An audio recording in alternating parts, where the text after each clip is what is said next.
And what we're going to be doing is a 25% tariff on all cars that are not made in the United States. If they're made in the United States, there's absolutely no tariff. We do turn now to that huge car shortage fueled by a chip shortage. General Motors temporarily shutting down more than half of its plants in North America. 새 차를 사는데 갑자기 수천 달러가 더 들 수 있는 나라에서 깨어나는 상상을 해보라. 수십 년간 가족 전체에게 일자리와 존엄성을 보장해온 공장들이 하루아침에 문을 닫는 나라 말이다. 이것이 북미 산업의 심장부에서 펼쳐지기 시작한 현실이다. 모든 것은 워싱턴에서 한 약속으로 시작되었습니다. 미국 외에서 생산된 모든 자동차의 25%의 관세를 부과하겠다는 것이었습니다. 이는 일자리를 보호하고 국내 산업의 힘을 되찾기 위한 강력한 방패로 발표된 조치였습니다. 그러나 신속한 해결책으로 제시된 이 조치는 불과 몇 달 만에 자동차 산업을 위협하는 심각한 충격으로 변모했습니다. 미국 최대 자동차 제조사이자 디트로이트의 자랑인 제너럴 모터스 GM가 이 정책의 첫 번째 표적이 되었다. 안정과 성장이 예상되던 한 해가 급락으로 바뀌었다. 몇 주 만의 낙관적인 전망은 월스트리트의 가장 노련한 애널리스트들조차 놀라게 한 숫자의 폭풍 앞에 무너져 내렸다. 2분기 제너럴 모터스의 순이익은 35% 급감했다. 관세만으로도 이 기간 동안 10억 달러 이상이 소모됐다. 회사 자체도 올해 순이익이 40억, 50억 달러 손실을 기록할 것이라고 인정했다. 예상 순이익의 3분의 1이 증발한 셈이다. 금융시장에 미치는 영향은 즉각적이었다. 발표가 나오자마자 자동차 제조사의 주가는 하루 만에 거의 7%나 떨어졌고 장 마감 시 49달러 59센트로 마감했다. 안정성에 익숙한 투자자들에게 이는 폭풍이 오래 지속될 것이라는 신호였다. 뉴욕의 패닉은 불씨가 번지듯 퍼져나가 전체 산업이 무너질 수 있다는 두려움을 부채질했다.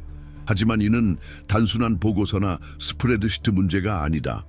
각 숫자 뒤에는 노동자들이 있고 가족들이 있으며 이 무역 전쟁의 영향을 직접 체감하는 지역사회 전체가 존재한다. 오하이오주에서는 로드스타운 공장이 문을 닫았다. 어제까지 자랑스럽게 쉐보레 크루즈를 생산하던 수천 명의 직원들이 일자리를 잃었습니다. 미국 자동차 산업의 중심지인 디트로이트에는 불확실성이 감돌고 있습니다.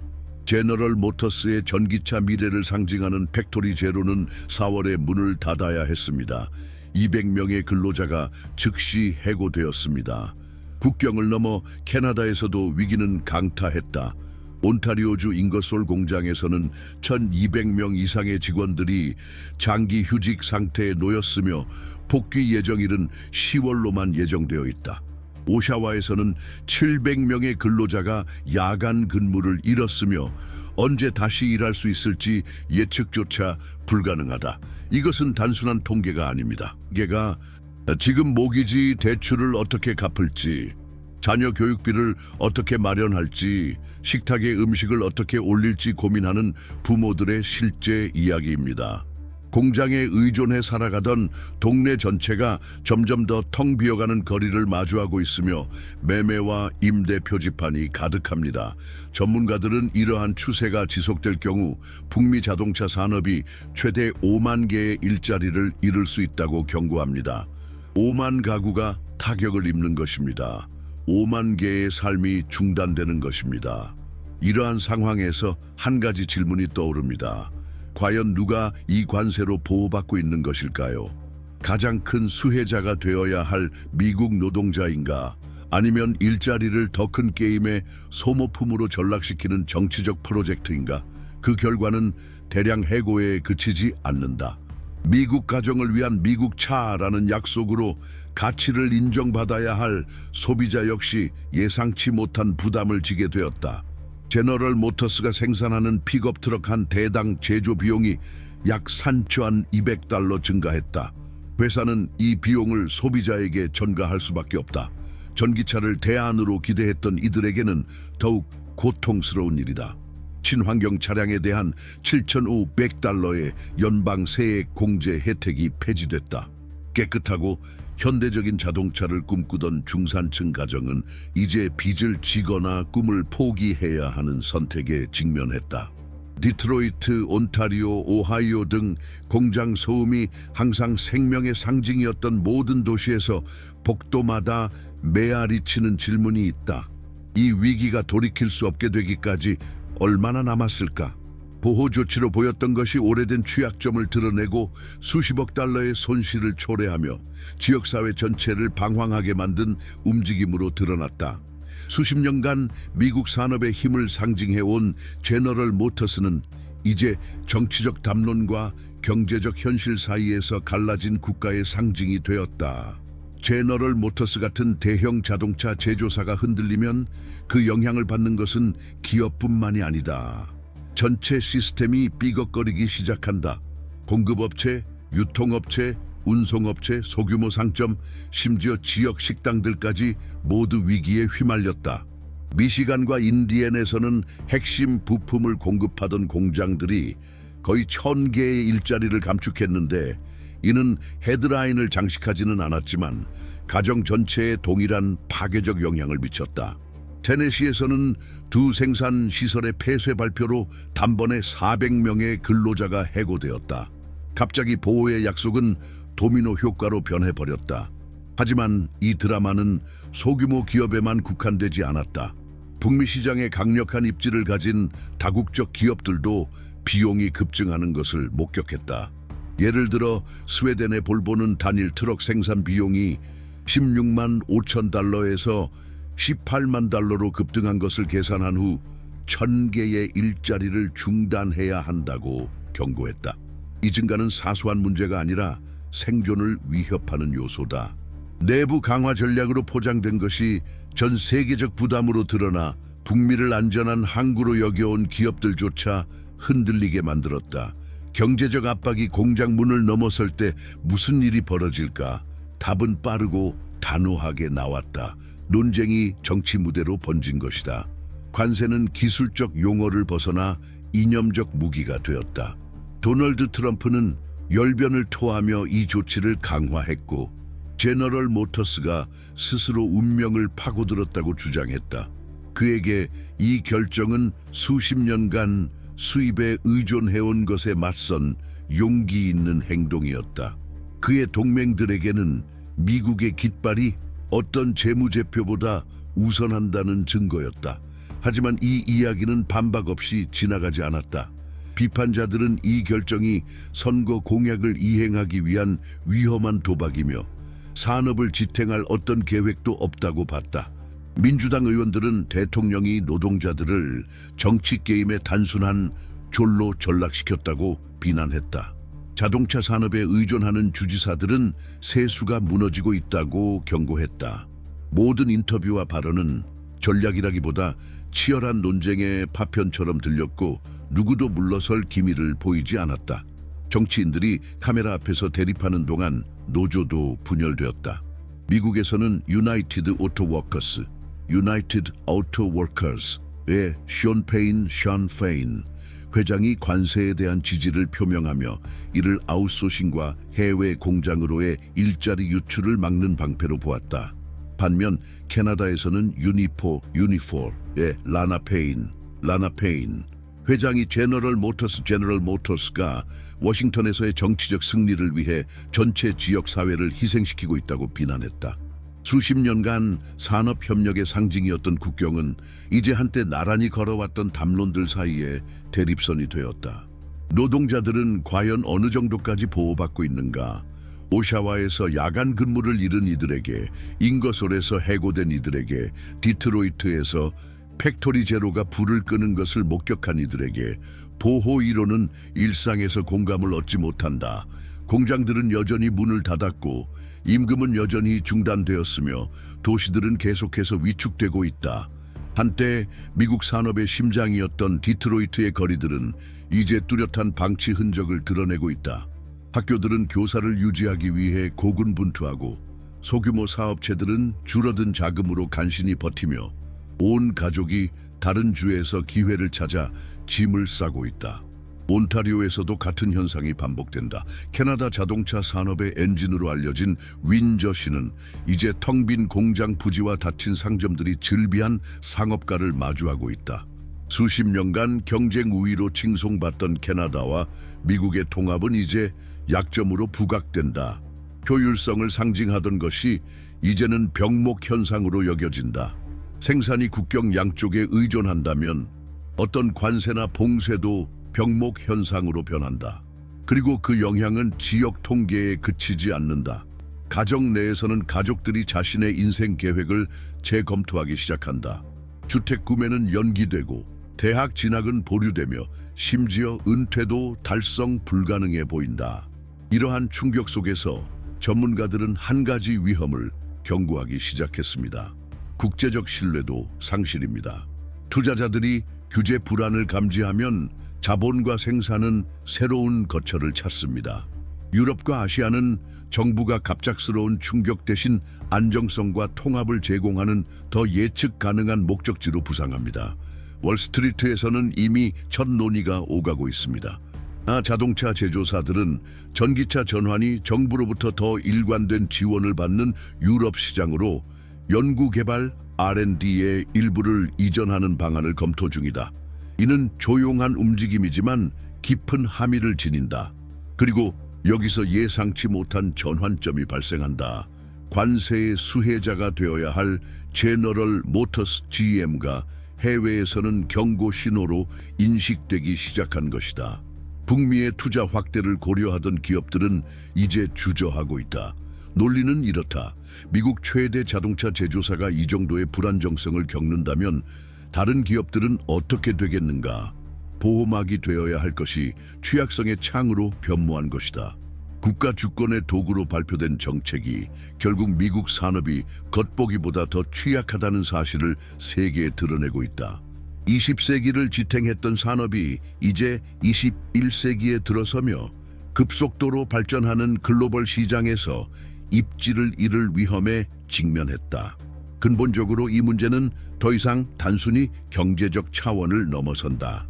정체성에 대한 논쟁이며 미국 우선주의라는 개념 자체에 대한 논쟁이다. 보호가 일자리와 투자, 신뢰를 잃는 것을 의미한다면 공장에 개양된 깃발이 무슨 소용이 있겠는가? 그렇게 정치인과 노조 지도자들이 연설로 서로를 공격하는 동안 현실은 더 가혹하다. 노동자들은 여전히 임금을 받지 못하고 있다. 그리고 수십 년간 디트로이트와 온타리오를 움직여온 기계장치가 완전히 멈출 위기에 처했다. 디트로이트에서는 제너럴 모터스 GM의 전직 노동자들이 지역 사회단체에 모여든다. 일부는 심리적 지원을 찾고 다른 이들은 소득을 보충할 수 있는 아르바이트 정보를 공유한다. 노조나 지역교회에서 제공하는 직업, 재교육 과정 정보를 교환하는 이들도 있다. 하지만 공통된 감정은 무기력합니다. 30년 동안 같은 조립 라인에서 일했는데 이제 와서 다른 건 아무것도 못한다고 하네 라고 해고된 한 노동자가 같은 고통을 나누는 동료들에게 털어놓는다. 국경을 넘어 캐나다 오샤와에서도 같은 풍경이 반복된다.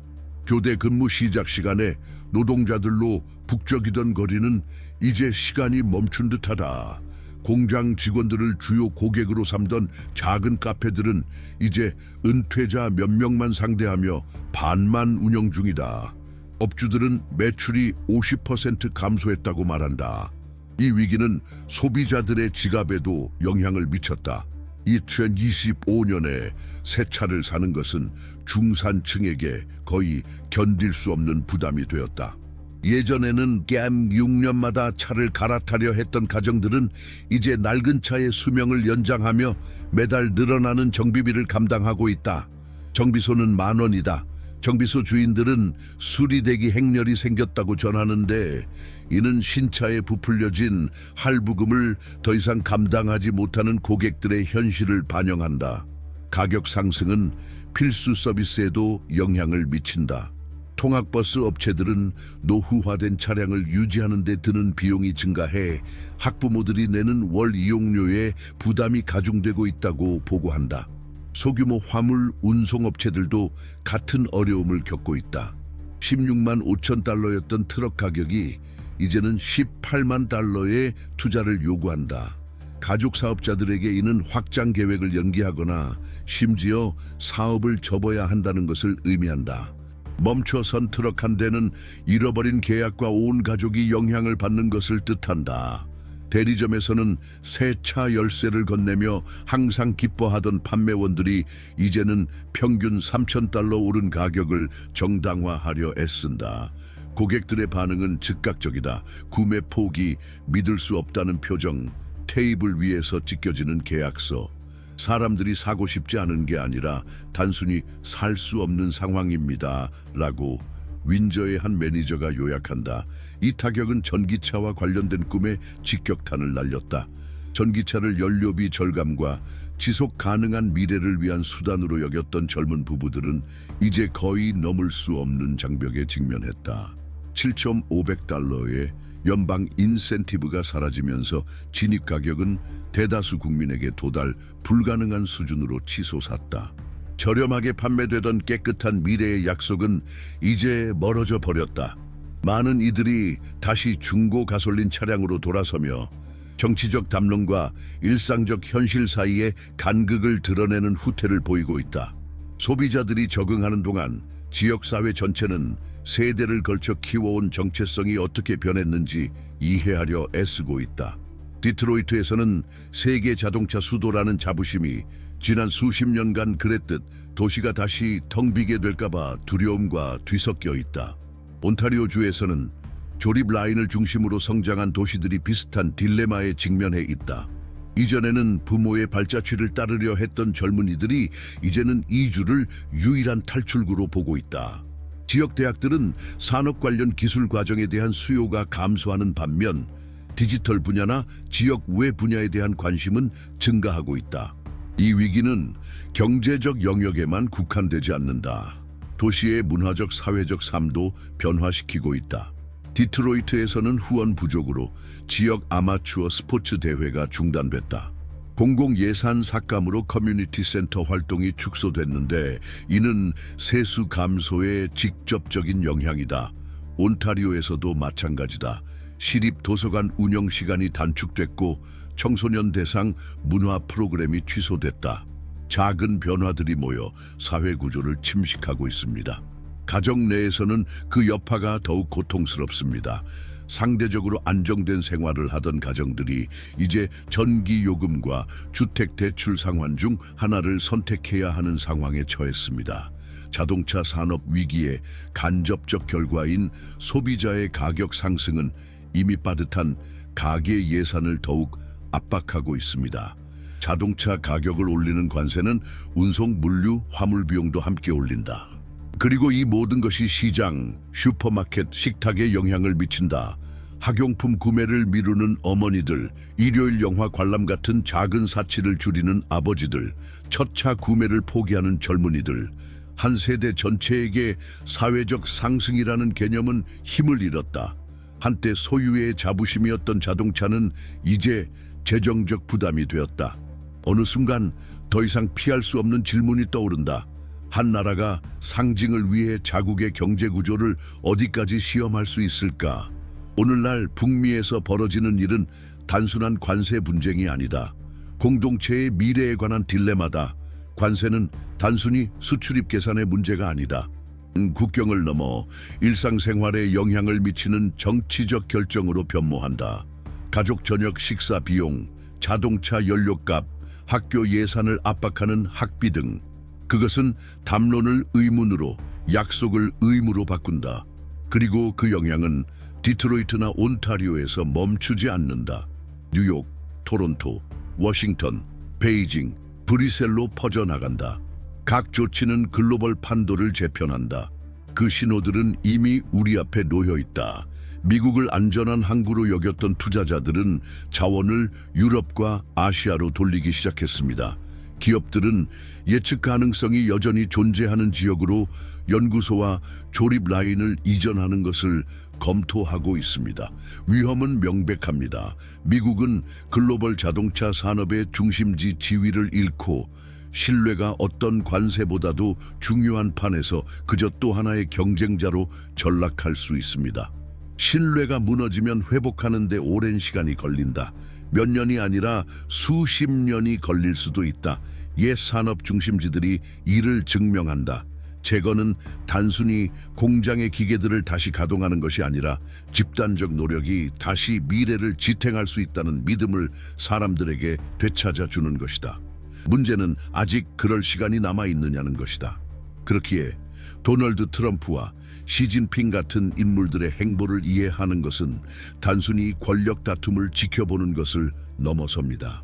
그들의 개인적 역사는 오늘날 국경을 닫고 관세를 인상하며 생산 체인을 이동시키는 결정들을 해독하는 데 도움을 줍니다. 이러한 선택들은 평생의 정치적 삶을 통해 형성된 세계관의 반영입니다. 이들 지도자들이 현재와 미래를 어떻게 형성하는지 깊이 이해하고자 하는 분들을 위해 도널드 트럼프와 시진핑을 포함한 이러한 변화의 중심에 있는 대통령들의 전기를 담은 독점 이북을 준비했습니다. 접근 방법은 고정된 댓글에서 확인하실 수 있습니다. 이 보도는 여기서 마칩니다만 실제 이야기는 매일 쓰여지고 있습니다. 각 법령, 각 협상, 각 투자 결정 속에서 말이죠. 산업의 미래, 그리고 아마도 북미에서 번영의 의미 자체는 아직 열려 있습니다. 그러므로 여러분의 목소리가 중요합니다. 채널을 구독하고 댓글로 의견을 남기며 이 콘텐츠를 공유하고 지지를 보내주세요. 여러분의 참여가 조사를 지속시키고 이 논의를 확장시킵니다. 지금까지 함께해 주셔서 감사합니다. 이건 단순한 보도가 아닙니다. 우리가 함께 만들어가는 세상에 대해 함께 고민해 보자는 초대장입니다. 다음에 뵙겠습니다.